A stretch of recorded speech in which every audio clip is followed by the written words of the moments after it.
Picture this. It's Friday morning. You wake up, grab your phone, and open your banking app. You know exactly what you're looking for. It's payday. And there it is. That fresh injection of cash hits your checking account.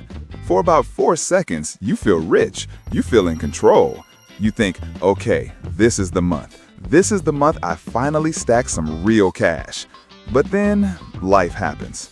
By Monday, rent or the mortgage has already taken a huge bite out of it. Tuesday, the car payment hits. Wednesday, you realize you have 0 groceries, so that's another $150 gone at Whole Foods, or let's be real, Trader Joe's, because we're trying to be responsible. Thursday, your friends want to grab drinks, and you don't want to be the cheap one sitting at home. By the time the next Friday rolls around, you look at that banking app again, and you have basically the exact same amount of money you had right before you got paid 2 weeks ago. You're working hard. Maybe you even got a decent raise last year. On paper, you're doing everything right, but your net worth just isn't moving. You feel like you're running full speed on a treadmill set to max incline, sweating through your shirt, but you haven't actually moved an inch. If that feeling, that specific anxiety of making money but building zero wealth sounds familiar, you need to watch this video until the very end. Because today, we're going to talk about the hardest thing you will ever do in personal finance. We are going to talk about the absolute grind that is accumulating your first $100,000. My name is Simba, and I spend way too much time thinking about why building wealth feels so impossibly slow at the beginning. If you're someone who feels like you're working harder every year but your net worth barely budgets, make sure to hit the subscribe button and give this video a thumbs up if this helps you out. Look, here's the thing about that first $100,000. Most people think the barrier is math. They think they just need a spreadsheet that tells them save X amount for Y years at Z interest rate and boom, they'll be rich. They think it's an IQ test. It's not. If it were just math, everyone with a decent calculator and a steady job would have 6 figures in the bank by their 30s. But they don't. According to recent data from the Federal Reserve Survey of Consumer Finances, the median net worth for Americans under 35 is only about $39,000. And that includes home equity. If we're talking just liquid savings and investments, it's way, way lower. Why? Because the late, great Charlie Munger, Warren Buffett's right-hand man, said something that I think is the single most important truth in personal finance. He said, the first $100,000 is a bitch, but you gotta do it. I don't care what you have to do. If it means walking everywhere and not eating anything that wasn't purchased with a coupon, find a way to get your hands on $100,000. After that, you can ease off the gas a little bit. Now, Charlie wasn't known for sugarcoating things. He called it a bitch because it is miserable, it is boring, and frankly, for the first few years, it feels completely pointless. And that is why I am telling you right now, getting to that first 6-figure milestone is 20% math and 80% deep, uncomfortable psychological warfare against your own brain. The 20% math, the easy part. Let's get the math out of the way first, because honestly, it's the simplest part of this equation. The math of the first $100,000 is grueling because of how compound interest works. We've all seen those exponential curves, right? The hockey stick graph where the line goes straight up at the end? Well, the first $100,000 is the flat, boring part of that line on the left side of the chart. Let's run a real scenario. Let's say you are 25 years old. You decide to get serious. You scrape together $500 a month every single month, and you invest it into a low-cost S&P 500 index fund. Let's assume an average annualized return of 7% after inflation. How long until you hit $100,000? It will take you roughly 11 and a half years. Think about that. You are grinding for over a decade just to hit the starting line of real wealth. But here is where the math gets depressing and why so many people quit. Let's look at year 1. You saved $6,000 of your own hard-earned cash, $500 by 12. The market, at 7%, gave you about $230 in interest. $230 for a whole year of discipline? That's like, what, 4 decent Uber Eats orders? It feels insulting. You did 96% of the heavy lifting, and your money only did 4%. Now let's fast forward to year 5. At this point, you have painstakingly saved $30,000 of your own principal. Your total balance is around $35,000. The interest you earned in year 5 is about $2,200. It's getting better, but you still did the vast majority of the work. You are still pushing the boulder uphill almost entirely by yourself.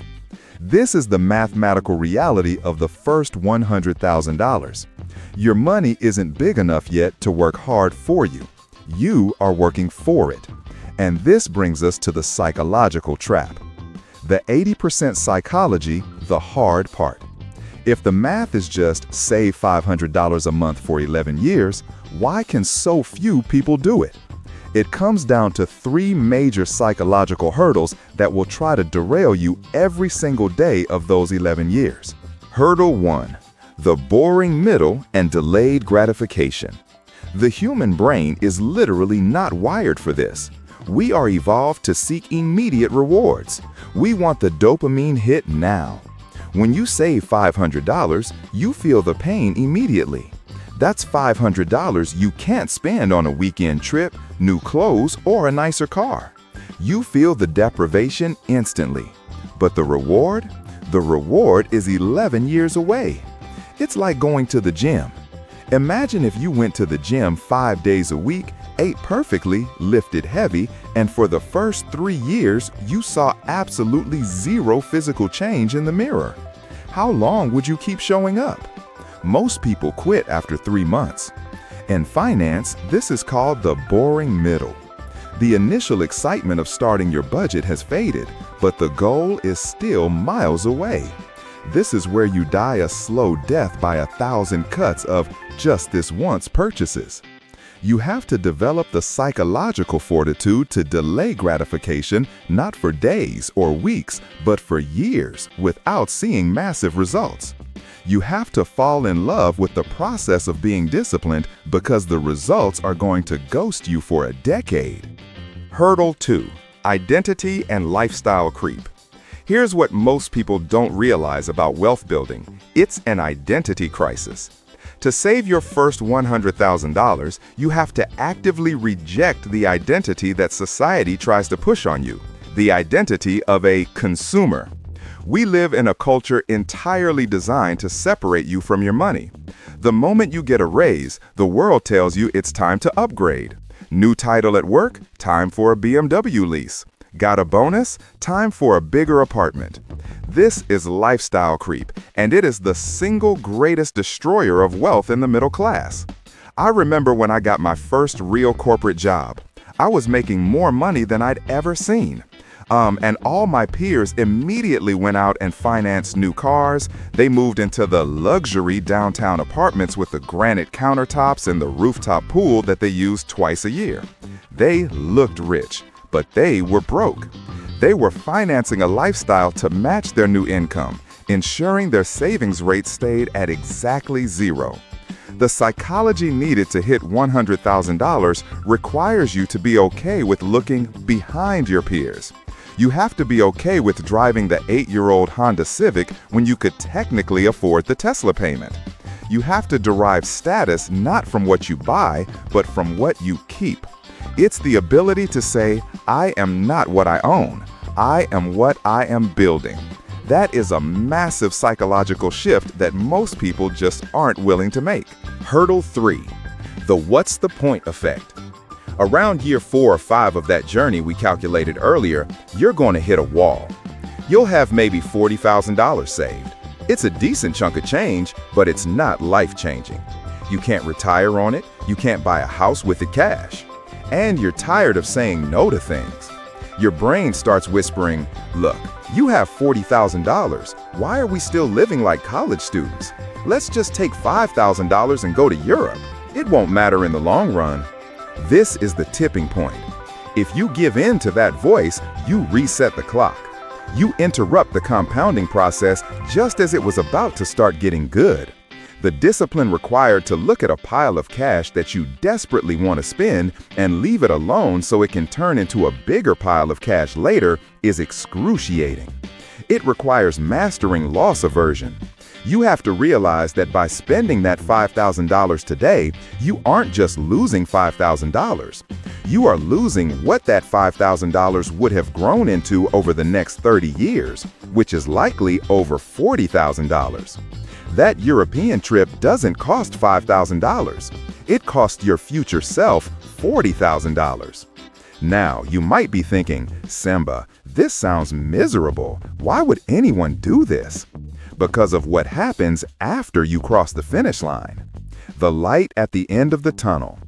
Remember that math we did? 11.5 years to hit the first $100,000, saving $500 a month? Do you know how long it takes to get the second $100,000, assuming you keep saving that same $500? It only takes about 7 years. The third $100,000? About 5 years. By the time you are working on your next $100,000, going from $600,000 to $700,000, it takes less than 3 years. Why? Because now your money is doing the heavy lifting. At $100,000 invested, a 7% market return earns you $7,000 a year while you sleep. That's like having a part-time employee whose only job is to make you richer, who never calls in sick and never asks for a raise. That first $100,000 is the admission ticket to the real game of wealth. The psychology is so hard because you have to push the car until the engine turns over. Once it turns over, you can just steer. But most people stop pushing before the engine catches. Actionable steps. Mastering the psychology. So, how do you actually do this? How do you win the psychological war? You can't just try harder. Willpower is a finite resource. It will fail you at 9 p.m. on a Friday when Amazon Prime is calling your name. You need systems that bypass your psychology entirely.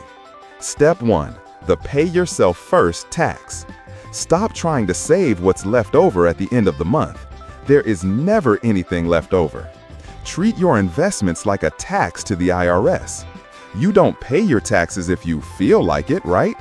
They take it before you even see it. Do the same thing. Set up an automatic transfer the day after payday that moves that $500 or whatever your number is directly into your brokerage account and automatically invest it. If you never see the money in your checking account, you can't mentally spend it. Remove the decision. Step 2. Define enough. The anti-creep defense. You need to define what your lifestyle costs right now and decide that it is enough. If you get a $10,000 raise next month, your lifestyle should not change by $10,000. Maybe you give yourself a little bump, say $2,000 for fun, but the other $8,000 needs to go directly to accelerating that $100,000 timeline.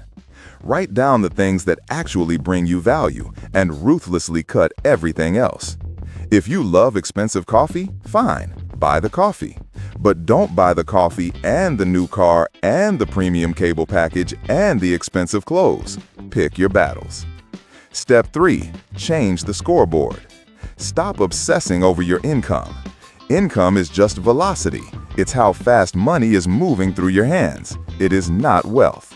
Start tracking your net worth. That is the only scoreboard that matters. Use a spreadsheet, use an app, I don't care. Once a month, calculate your assets minus your liabilities. Watching that net worth number creep up from negative to zero, from $0 to $10,000, from $10,000 to $50,000 provides the psychological dopamine hit you need to keep going during the boring middle. Seeing progress is addictive. If you aren't tracking it, you won't see it, and you will quit. Look, getting to that first $100,000 is going to suck. There's no way around it. It's going to require you to be the odd one out among your friends. It's going to require you to say no to yourself thousands of times. It is a test of character more than a test of math. But if you can win that psychological battle, if you can keep your head down and grind through that boring, flat part of the curve, you buy yourself freedom. You buy yourself options. You ensure that the rest of your financial life is playing on easy mode while everyone else is still playing on hard. The math is easy. The behavior is hard. Master your mind and the money will follow. If this video was a wake-up call for you, do me a favor. Smash that like button so the YouTube algorithm knows this is valuable stuff. Subscribe if you want more no-nonsense financial education, and turn on notifications so you don't miss the next one. Get to work on that first 100K. I'll see you in the next video.